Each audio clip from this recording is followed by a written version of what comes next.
কথা বলে রাখি, আজকে দেখেছেন এক সম্রাটের ভিডিও।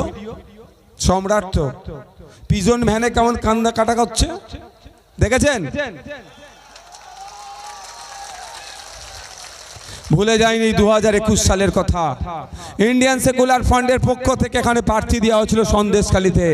14,000 প্রায় 15,000 ভোট পেয়েছিলাম, 7% ভোট পেয়েছিলাম এত হিংসার পরেও।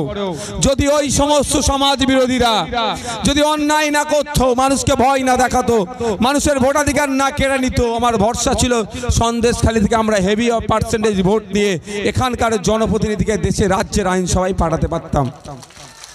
কিন্তু আমরা কি দেখেছি?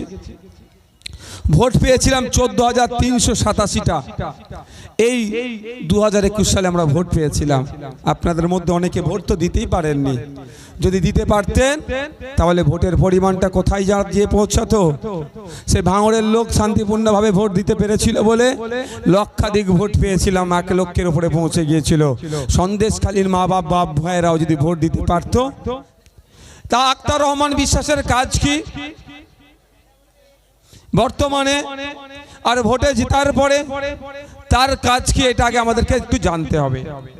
আপনাদের জানিয়ে রাখি, এখন আক্তার রহমান বিশ্বাস ইন্ডিয়ান সেকুলার ফ্রন্টের মনোনীত প্রার্থী, কিন্তু আপনারা যখন তাকে জিতিয়ে পার্লামেন্টে যাবেন, সে তখন আর শুধুমাত্র আইএসএফ থাকবে না, সে টোটাল সন্দেশখালী সহ বসিরহাট লোকসভার মানুষের চাওয়া পাওয়া অভাব অভিযোগ যেগুলো আছে, সে তৃণমূল করতে পারে, সে বিজেপি করতে পারে, সে সিপিএম করতে পারে, সে কংগ্রেস করতে পারে, বা আইএসএফকে ভোটও দেয়নি, তার দেখার বিষয় নয়। মানুষের কণ্ঠ হয়ে পার্লামেন্টে গিয়ে মানুষের হয়ে কথা বলবে। আমরা এমন লোককে পাঠাবো পার্লামেন্টে, সে জনগণের জনপ্রতিনিধি হবে। ভাবতে অবাক লাগছে, বিগত দিনে যাদেরকে আমরা পার্লামেন্টে পাঠালাম, পার্লামেন্টে গিয়ে টিকটক ভিডিও আছে, সেলফি তুলতে ব্যস্ত ছিল। এইদিকে বসিরহাটের মানুষ, সন্দেশখালীর মা বাপ থেকে শুরু করে, এখানে মিনাখার মানুষজন থেকে শুরু করে, বাদুড়িয়ার মানুষজন থেকে শুরু করে, অর্থ বসিরহাট লোকসভার মানুষেরা বিভিন্নভাবে বঞ্চিত হচ্ছে। শিক্ষায় বঞ্চিত হচ্ছে, স্বাস্থ্য ব্যবস্থা থেকে বঞ্চিত হচ্ছে, নানানভাবে তারা বঞ্চিত হচ্ছে। তাদের কণ্ঠ হয়ে পার্লামেন্টে বলতে দেখলাম না। তাই সময় এসেছে ইন্ডিয়ান সেকুলার ফ্রন্টের পক্ষ থেকে জনাব আক্তার রহমান বিশ্বাসকে আগামী দিনে ভোট দিয়ে পার্লামেন্টের মধ্যে পাঠান।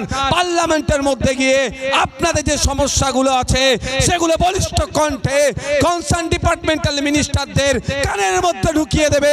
যদি সমাধান না হয় আবারও বলে সমাধানের চেষ্টা করবে।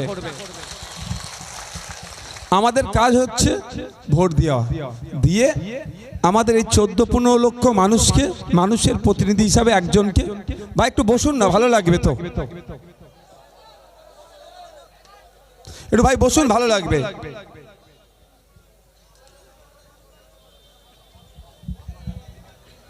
আজকে এখানে অনেক মানুষ আসতে পারেনি, বাজারে এসে চায়ের দোকানে বসে আছে, ভাইজানা কি বলছে শুনবে, কিন্তু এই গ্রাউন্ডের মধ্যে এসে পৌঁছাতে পারেনি, সাহসে কুলোয়নি।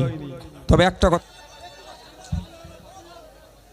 ভাই, এরা কি দায়িত্বশীল আছে এখানে যারা আছেন কমিটির লোকজন?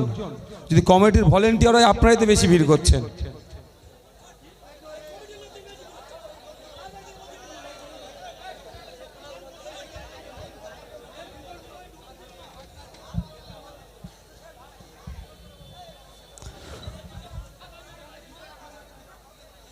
বক্তব্য দেব, তার আগে আমি একটা কথা বলবো আপনাদেরকে। আমরা আজকে এখানে উপস্থিত হলাম, রাস্তায় আসার পথে দেখলাম প্রচুর র্যাব প্রশাসনের লোকজন আমাদের রেখেছে আমাদের সহযোগিতার জন্য। তাহলে প্রশাসনের বন্ধুরা আমাদের সহযোগিতা করছে যাতে গণতন্ত্র প্রতিষ্ঠার লড়াইয়ে আইএসএফ যেভাবে এগিয়ে যাচ্ছে, যেভাবে মানুষের কণ্ঠ হয়ে আইএসএফ বিভিন্ন জায়গায় বিভিন্ন অত্যাচারের বিরোধিতা করছে, আইএসএফ গণতন্ত্র রক্ষার লড়াই এগিয়ে যাচ্ছে, আমাদেরকে প্রশাসন বন্ধুরা সহযোগিতা করছে। তাই প্রশাসন বন্ধুদেরকে ধন্যবাদ জানাই। সাথে সাথে আপনাদের বলবো, আপনারা সন্দেশখালীর মানুষ, এই নাজার থানার এলাকার মানুষ, সন্দেশখালী থানার মানুষ যারা আছেন, তাদের উদ্দেশ্যে বলবো, আমরা যখন বাড়ি ফিরে যাব, অত্যন্ত আশার পথে যেমন শৃঙ্খলিতভাবে আমরা এসেছি, ঐক্যবদ্ধ হয়ে দলবদ্ধ হয়ে শান্তিপূর্ণভাবে এসেছি, ঠিক আমরা এখান থেকে যখন বিদায় নেব, কারো কোনো প্ররোচনায় পা দেব না, আমরা শান্তিপূর্ণভাবে এখান থেকে আমরা প্রস্থান করব। তাই তো নাকি ভাই? আমরা নাইকে প্রতিষ্ঠা করতে এসেছি তো নাকি? তো নাইকে প্রতিষ্ঠা করতে আসলে প্রয়োজনে আমাদেরকে পিঠ পেতে দিতে হবে, কিন্তু আমরা কারোর সাথে খারাপ আচরণ করব না। বন্ধুগণ, আজকে আমরা ওই মাটিতে দাঁড়িয়ে ইন্ডিয়ান সেকুলার ফ্রন্টের পক্ষে জুন মাসের 1 তারিখে বসিরহাট লোকসভা নির্বাচনে সকাল সকাল খামচিহ্নেতে গিয়ে, পোলিং বুথে গিয়ে খামচিহ্নেতে যাতে বোতাম টিপুন বা প্রেস করেন, তার আহ্বান নিয়ে আপনাদের এখানে উপস্থিত হয়েছে। আমরা ইন্ডিয়ান সেকুলার ফ্রন্টের পক্ষ থেকে জনাব আখতার রহমান বিশ্বাস ভাইকে এখানে আপনাদের জন্য আমরা মনোনীত করেছি।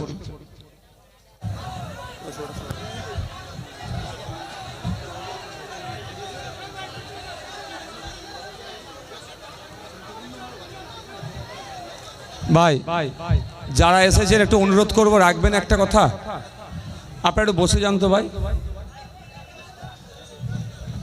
ইচ্ছা ছিল আপনাদেরকে চেয়ারে বসাবো, সম্ভব হয়ে ওঠেনি। এখানকার যারা ডেকোরেটরদেরকে ভয় দেখিয়েছে, দূর থেকে অ্যারেঞ্জ করতে হচ্ছে মাইকের, চটে বসাবো, এর মধ্যে নয়, এর বাইরে বার হতে হবে। এদেরকে বাইরে বার করে দাও তো, বাইরে বসো। চটে বসাবার চেষ্টা করলাম, সবাইকে পারলাম না, কারণ সেই পর্যাপ্ত পরিমাণে যে চট দেওয়ার কথা, তাদেরকেও ভয় দেখাচ্ছে, চমকাচ্ছে, ধমকাচ্ছে। ভাই একটু বসে যান না, অসুবিধে কি হচ্ছে? লজ্জা লাগছে নাকি? বসুন তো ওখানে যারা আছেন। এখানে মায়েরা আছে, আপনি সরে যান না।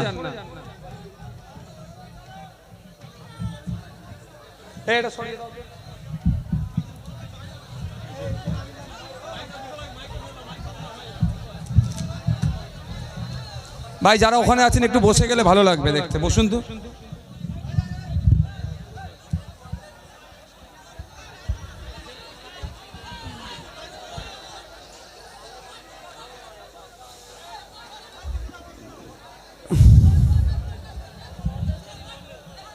ওটা আরো খারাপ আওয়াজ হচ্ছে।